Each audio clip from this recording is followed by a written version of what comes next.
তো দেখেন আবার আসলাম আপনার এই পাশে আর কি, আমার মামার বাড়ির এই পাশে বিলে আসছি এদিকে মাছ ধরার জন্য। মামা তো ভাই আর কি মাছ ধরবো বড়শি দিয়ে, সেই জন্য। পুঁটি মাছ বেশি পাওয়া যায় না।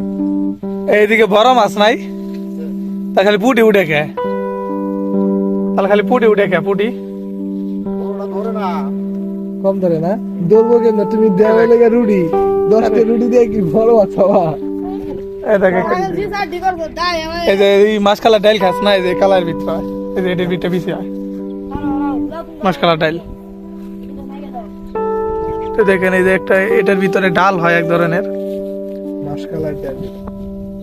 আমরা আর কি বলি যে মাছ কালার ডাইল, যেটার ভিতরে আরো বিচি হয়, এটা এড়ায় পরে বিচি বের করতে হয় আরো পরে, এটা এখনো কাঁচা, তখন শুকায় যাবো তখন। তুই তো একটা বাইরে করে লাগছিস। এই যে বিচি গুলা ছোট ছোট দেখেন, এই যে ইয়ে মিতুরা ওই জায়গায় করছিল, খালু লাগাইছিল, আমি উড়াইছিলাম একবার, ওই যে ওটি নিয়ে পাকা গেছিলাম। এদিকে বিলের সাইজ না দেখেন, সব জায়গায় ধান আর কি ভালোই পাকছে, কিন্তু কিছু কিছু জায়গায় যেমন এই ক্ষেতটা কাটা হয়ে গেছে, আর ওইদিকে অধিকাংশ আর কি সবগুলোই আছে, কাটা হয়নি। বিলের মধ্যে যে গেত আছে ভাই, এর আগের বারে কি কাম মারছিল বিজা মনে হয়। কই আমার কিছু কামড় দেয়নি। আমার